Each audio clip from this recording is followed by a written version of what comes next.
हाँ तो बच्चों, क्लास स्टार्ट हो गई है बच्चों आपकी। बच्चों आज मैं आपके लिए क्या लेकर के आया हूँ बच्चों, बिल्कुल नई चीज़ लेकर के आया हूँ जो बच्चों मैं पिछली क्लासों में ही बता रहा था कि मैंने आपको नहीं बताया था उसमें। ठीक है बच्चों, तो देख लो बच्चों, मैंने बताया था क्या, गुणांक, गुणनखंड और गुणनफल। बच्चों देखो कितनी अच्छी चीज़ है। आपको नहीं पता होगा बच्चों इन तीनों चीज़ों में डिफरेंस क्या है बच्चों। बच्चों इसमें डिफरेंस बताऊंगा आज मैं, बिल्कुल अच्छे तरीके से बताऊंगा एक एक चीज। बच्चों लिख लो पहले। बच्चों गुणांक क्या होता है, गुणनखंड क्या होता है, गुणनफल क्या होता है, एक एक चीज बताऊंगा। लिखो बच्चों। सबसे पहले देखते हैं बच्चों हम गुणांक। बच्चों उसको लिखो बच्चों, गुणांक। इसको बच्चों इंग्लिश में बोलते हैं हम कोफिशिएंट। ठीक है बच्चों, इंग्लिश में बोलते हैं कोफिशिएंट। ठीक है बच्चों। बच्चों ये चर पद व अचर पद दोनों में होता है। पहले देखते हैं हम बच्चों चर पदों में, चर पदों में, और दूसरा देखते हैं बच्चों अचर पदों में। ठीक है बच्चों, चर पदों व अचर पदों दोनों में होता है। ठीक है बच्चों। तो बच्चों कैसे होता है चर पदों में? चर पदों में गुणांक मतलब क्या होता है बच्चों? बच्चों चर पदों में चर की गुणा में जो होता है। ठीक है बच्चों, चर पदों में चर की गुणा में जो होता है वो क्या होता है बच्चों? उसका गुणांक होता है। जैसे बच्चों हम कहेंगे, क्या कहेंगे बच्चों? देखो मैं बोलता हूँ, देखता हूँ, लिखता हूँ बच्चों। देखो बच्चों, एक्स का गुणांक, या तो मैं कहूंगा एक्स का गुणांक बताओ। ठीक है बच्चों, या कहूंगा एक्स स्क्वायर का गुणांक बताओ, या तो कहूंगा कि आप एक्स क्यूब का गुणांक बताओ। ठीक है बच्चों, समझो इस बात को बच्चों। तो बच्चों ऐसे में डॉट डॉट डॉट एक्स ई पावर एन का गुणांक पूछ सकता हूं आपसे। ठीक है बच्चों, गुणांक का मतलब क्या होता है बच्चों अभी बताता हूं। एक एग्जांपल ले लो। ठीक है, मैंने एग्जांपल लिया बच्चों, y equal to 2x square plus K X plus K 2। ठीक है बच्चों। तो बच्चों मैंने कहा इसमें, देखो समझो बच्चों, इसमें मैंने कहा कि एक्स स्क्वायर का गुणांक बताओ, तो आप क्या बताओगे? एक्स स्क्वायर का गुणांक इस बहुपद में क्या है बच्चों? 2 है। और मैंने पूछा कि एक्स का गुणांक बताओ जल्दी से। मैंने बता दिया एक्स का गुणांक क्या है बच्चों, जल्दी से बता दो। एक्स का गुणांक है हमारा कितना, गुणा में कितना है उसकी? 1। तो बच्चों ये हुआ हमारा, क्या हुआ बच्चों? ये हमारा, ये हुआ हमारा गुणांक। चर पदों में है बच्चों, ये चर पद है ना, यहाँ पे भी चर पद है, यहाँ पे भी चर पद मौजूद है बच्चों। अब देखते हैं अचर पदों में। चलो बच्चों जल्दी से देख लो अचर पदों में। बच्चों अचर पदों में कैसे देखेंगे? बच्चों अचर पदों की में लिख लो बच्चों, मैं लिख दे रहा हूँ बच्चों, देखो लिख दे रहा हूँ मैं। देखो बच्चों मैंने लिख दिया है बच्चों। बच्चों मैंने क्या लिखा है इसको समझो। इसमें जो अचर पद है बच्चों, इसमें किसी दी गई अचर राशि, जो बच्चों कोई दी गई अचर राशि होगी, में उपस्थित किसी निश्चित अचर राशि के तहत ही गुणांक बता सकते हैं हम। बच्चों अचर राशियों में हम अगर गुणांक कहेंगे तो बच्चों पूछेंगे ना। जैसे बच्चों उसमें क्या पूछा था मैंने, चर पदों में चर के गुणांक पूछा था। तो बच्चों अचर पदों में कैसे गुणांक निकालेंगे? बच्चों उसमें कहेगा वो, जैसे मैंने एग्जांपल दिया बच्चों आपको। मैंने कहा कि 20 एक अचर राशि है। ये क्या है बच्चों? एक अचर राशि है। देख लो बच्चों जल्दी से, अचर राशि है। तो बच्चों मैंने कहा कि अचर राशि 20 में, इसमें क्या 20 में 5 का गुणांक बताओ बच्चों, 5 का गुणांक बताओ, जल्दी से बताओ बच्चों। तो मैंने कहा 20 में 5 का गुणांक क्या है, तो आंसर क्या लिखोगे आप उसके फैक्टर करोगे तो कितना आएगा? 5 चौके 20। तो बच्चों 5 का गुणांक क्या है हमारा यहाँ पे? 4। तो 5 का गुणांक क्या है हमारा यहाँ पे? 5 का गुणांक है बच्चों 4। किस में है वो? 20 में। ठीक है बच्चों, तो एक दूसरा एग्जाम्पल भी दे देता हूँ आपको, एक कंफ्यूजन हो सकता है इसमें। बच्चों मैंने कहा कि बताओ बच्चों जल्दी से कि 20 एक अचर राशि है, में 3 का गुणांक बताओ बच्चों। तो आप बच्चों उसमें कंफ्यूज हो जाओगे। क्यों हो जाओगे बच्चों? क्योंकि उसमें तो 3 की गुणा है ही नहीं 20 में। तो 20 में कैसे करते हैं? 5 चौके 20, या तो उसमें 2 हो सकता है, कैसे? 5 गुना 2 गुना 2। बच्चों उसमें 3 की तो गुणा है ही नहीं। तो बच्चों अगर है नहीं तो बना सकते हैं ना हम। कैसे बना सकते हैं वो? बच्चों 3 से ऊपर मल्टीप्लाई करो और 3 से नीचे मल्टीप्लाई कर दो। तो बच्चों क्या हो गया? ऊपर देखो बच्चों कितना आया हमारा, 5 दूनी 10 दूनी 20 दियो 60, 60/3। बच्चों कह नहीं सकते क्या 60/3 को 20 ही तो कहते हैं? लेकिन बच्चों उसने कहा कि 3 का गुणांक बताओ। तो बच्चों हमने क्या कहा यहाँ पे, 5 दूनी 10 दूनी 20 गुना 3, तो बच्चों बटा 3। तो बच्चों इस 3 को अलग कर लो क्योंकि इसी का तो गुणांक है। तो 3 का गुणांक कितना है यहाँ पे, 3 का गुणांक यहाँ पे आ गया बच्चों 20/3। ठीक है बच्चों, जब इन दोनों की गुणा करेंगे तो बच्चों मौजूद हो जाएगा, अपने आप ही 20 आ जाएगा। ठीक है बच्चों, तो बच्चों ये बात समझ में आ गई। चलो बच्चों नेक्स्ट देखते हैं बच्चों गुणांक। बच्चों गुणांक तो देख लिया हमने, हम देखते हैं गुणनखंड। चलो बच्चों आगे। हाँ तो बच्चों नेक्स्ट आ गया बच्चों हमारा गुणनखंड। चलो बच्चों देख लेते हैं, इसको फैक्टर भी कहते हैं बच्चों इंग्लिश में। तो बच्चों ये भी दोनों पदों में होता है। ठीक है बच्चों, चर पदों में लिख लो इसको बच्चों, चर पदों में भी होता है ये, और बच्चों ये भी अचर पदों में होता है। बिल्कुल क्लियर हो जाएगा बच्चों आपको, अचर पदों में भी होता है, चर पदों में भी होता है। लिख लो बच्चों। बच्चों क्या होता है गुणनखंड, गुणनखंड चर पदों में देखो बच्चों, मैंने एक एग्जांपल ले लिया बच्चों। चर पदों में कैसे, जैसे एक्स स्क्वायर आ गया। ठीक है बच्चों, तो एक्स स्क्वायर में चर पदों में क्या होगा, ये तो चर पदों में है। ठीक है बच्चों, बिल्कुल प्योर चर है ये। तो बच्चों क्या कहेंगे हम इसमें, तो इसका जब हम क्या करेंगे गुणनखंड, तो गुणनखंड क्या होता है बच्चों, छोटे से छोटे में कन्वर्ट करना। ठीक है बच्चों, सबसे छोटा लाना है हमें, एक अभाज्य नंबर लाना है। ठीक है बच्चों, तो ये तो चर पद है, इसमें अभाज्य नंबर तो नहीं आएगा, तो बच्चों छोटे से छोटा तो आएगा। तो बच्चों मैंने कहा एक्स स्क्वायर को आप कैसे लिख सकते हो, एक्स गुणा एक्स, बिल्कुल लिख सकते हो। क्यों नहीं लिख सकते बच्चे, तो सब इससे छोटा नहीं हो सकता कुछ भी। ठीक है बच्चों, सबसे छोटा हो गया।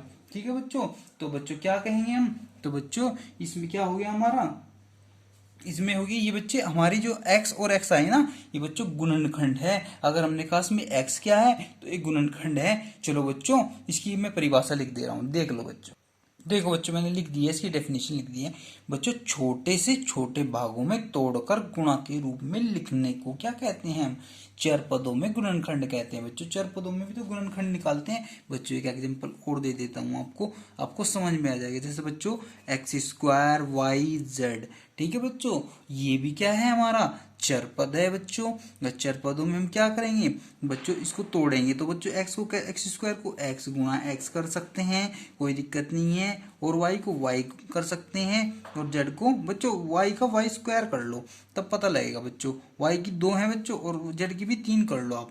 तो बच्चों वाई की कितनी है हमारी यहाँ पे 2 हो गई ना, तो बच्चों 2 बार लिख लेंगे, और जेड भी जेड गुणा जेड। तो बच्चों ये हमारे क्या हो गए, फैक्टर हो गए, ये हमारे गुणनखंड हो गए बच्चों। ये टूट गए गुणनखंड में। ठीक है बच्चों, x को 2 बार टूट गया, y भी 2 बार टूट गया, और z 3 बार था तो 3 बार टूट गया। तो बच्चों मैं पूछूंगा कि इसमें y क्या बच्चों, इसमें गुणनखंड कहूंगा तो बच्चों इसमें गुणनखंड क्या है, x के गुणनखंड ये है, y के गुणनखंड ये है, और z के गुणनखंड ये है बच्चों। इसमें प्रत्येक गुणनखंड है, x एक गुणनखंड है किसका, X square Y square Z की क्यूब का।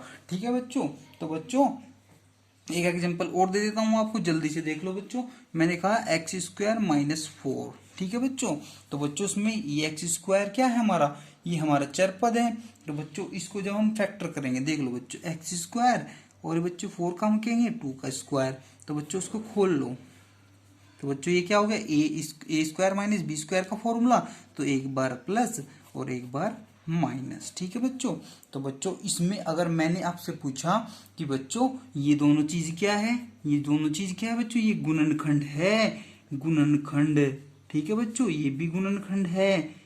लेकिन आप कहोगे गुणनखंड किसका, बच्चों ये दोनों गुणनखंड इसके हैं, ये दोनों गुणनखंड इसके हैं। अगर मैंने पूछा था पिछले क्वेश्चन में x गुणनखंड किसका है, बच्चों X square Y square Z की क्यूब का है एक गुणनखंड। ठीक है बच्चों, ऐसे ही हम इसमें बोलेंगे। मैंने कहा x + 2 किसका गुणनखंड है, बच्चों एक्स स्क्वायर -4 का है, जो मौजूद होता है बच्चों उसके बारे में कहते हैं हम, उसका गुणनखंड है। ठीक है बच्चों, तो बच्चों अब देखते हैं हम अचर पदों में, जल्दी से देख लो बच्चों। हाँ बच्चों मैं अचर पदों में इसकी डेफिनेशन लिख दे रहा हूँ बच्चों, देख लो बच्चों। हाँ तो बच्चों मैंने डेफिनेशन लिख दी है इसकी, देख लो बच्चों। बच्चों एक को छोड़कर किसी अचर राशि को अभाज्य, किसी अचर राशि को ध्यान से पढ़ना बच्चों, अभाज्य संख्या के द्वारा, बच्चों छोटी संख्या हो चाहे बड़ी हो कोई दिक्कत नहीं है, अभाज्य संख्या होनी चाहिए वो। ठीक है बच्चों, वो सबसे छोटी 2 भी हो सकती है, 3 भी, और बच्चों 5 भी, कोई दिक्कत नहीं है, किसी से भी दे दो कोई दिक्कत नहीं है। बस छोटी बच्चों क्या होनी चाहिए, वो अभाज्य संख्या होनी चाहिए। ठीक है बच्चों, तो बच्चों छोटे से छोटे भागों में बांटकर लिखना। ठीक है बच्चों, उसे बांटकर लिखेंगे तो बच्चों खुद ही खुद क्या हो जाएगा, गुणनखंड हो जाएगा अपने आप ही।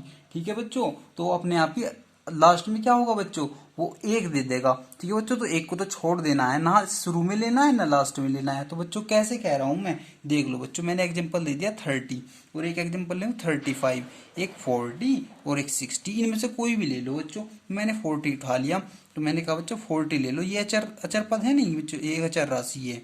ठीक है बच्चों, तो मैंने कहा से आप किसी से भी कर दो बच्चों, मैंने 5 से कर दिया। लो 5 भी तो अभाज्य संख्या है, तो बच्चों 5 अठो कितना 40। ठीक है बच्चों, कुछ टीचर्स बताते हैं कि बच्चों 2 से ही दो, फिर 2 से दो, फिर 2 से, ऐसा कुछ नहीं है बच्चों। अचर हमारा इधर है ना, अभाज्य संख्या होनी चाहिए बच्चों, अभाज्य संख्या होनी जरूरी है बस।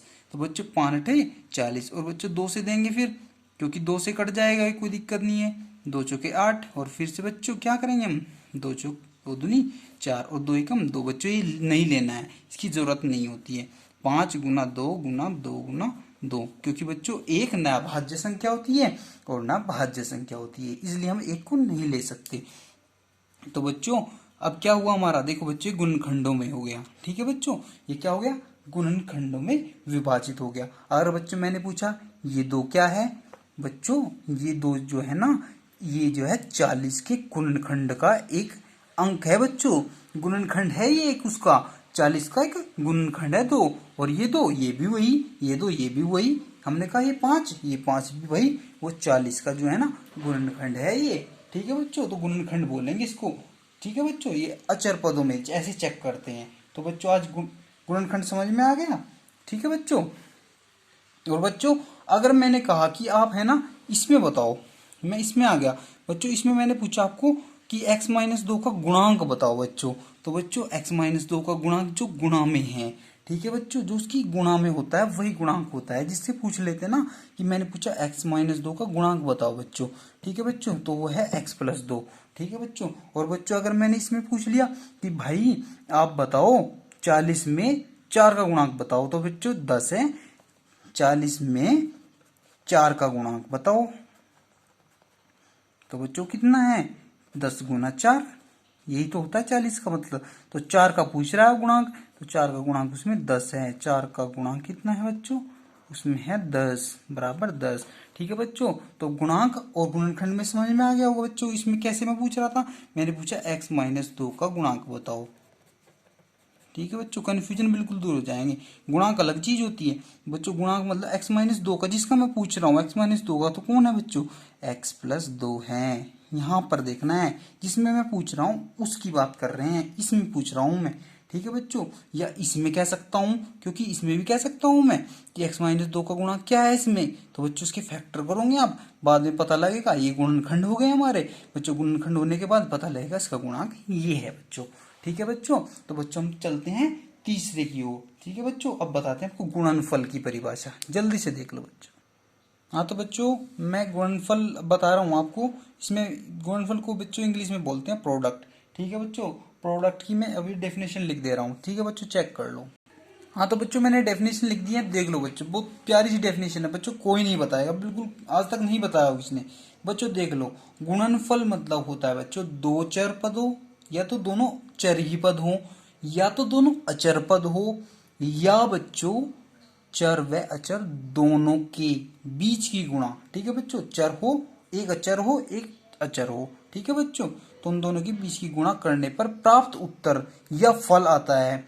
उन दोनों, ठीक है बच्चों, उन दोनों अंकों या संख्याओं को उनका गुणनफल कहा जाता है। ठीक है बच्चों, उन दोनों संख्याओं की जो गुणा हुई ना बच्चों, उनका क्या बोलते हैं, उसको गुणनफल बोलते हैं बच्चों। एग्जाम्पल से समझ में आएगा। चलो बच्चों एग्जाम्पल बता देता हूँ आपको।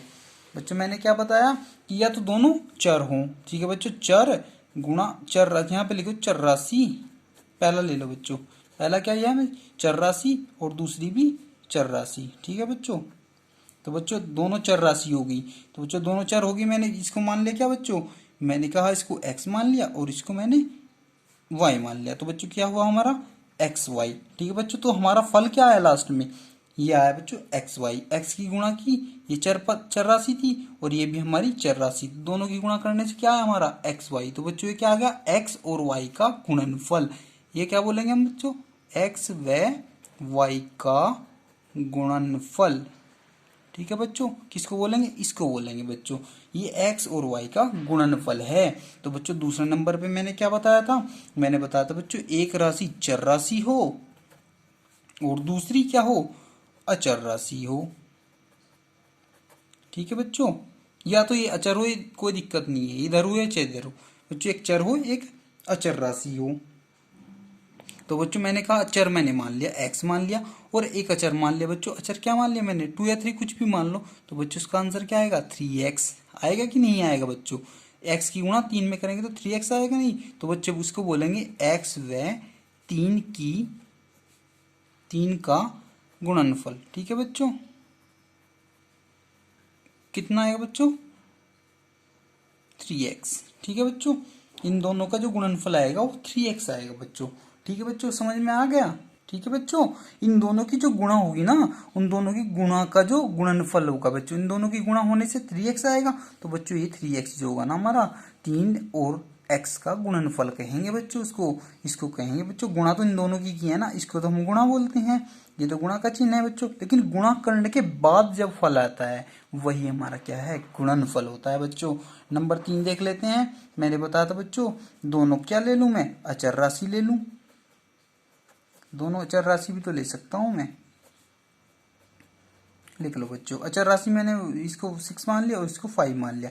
तो बच्चों हम क्या कहेंगे, दोनों ही अचर राशि हैं तो हम कहेंगे इसका जो फल आया क्या है बच्चों, गुणा करने से 6 और 5 की गुणा करने पर कितना आता है बच्चों 30 आता है। तो बच्चों ये क्या है हमारा, ये 6 और 5 का गुणनफल है। ठीक है, क्या है बच्चों ये 6 और 5 का गुणनफल। ठीक है बच्चों, तो बच्चों क्या कहेंगे हम, गुणनफल को आपकी समझ में आ गया गुणनफल क्या होता है बच्चों। बच्चों तीनों चीजें मैंने बता दी हैं। ठीक है बच्चों, ठीक है बच्चों। तो बच्चों आज की क्लास हम यहीं समाप्त करेंगे और बच्चों कल आपको त्रिघात बहुपद भी बताएंगे बच्चों। जो हमने हमारा बच्चों द्विघात खत्म हो गया था उसके शून्य के बारे में बताएंगे बच्चों, शून्य कैसे चेक करते हैं। ठीक है बच्चों, शून्य कैसे चेक करते हैं और उसकी समीकरण कैसे बनाते हैं हम। ठीक है बच्चों, और उसके जो शून्य होती हैं उससे बच्चों समीकरण जो है ना हमारी, जो बच्चों दी गई समीकरण होती है ना, जो दी गई समीकरण होती है उससे बच्चों उसके गुणनखंड कैसे निकालते हैं, गुणनखंड कैसे होते हैं, सब कुछ बताएंगे बच्चों उसके बारे में। ठीक है बच्चों, उसका शून्यक है कि नहीं है, ठीक है बच्चों सब बताएंगे। ठीक है बच्चों, तो आज की क्लास में समाप्त करते हैं, धन्यवाद।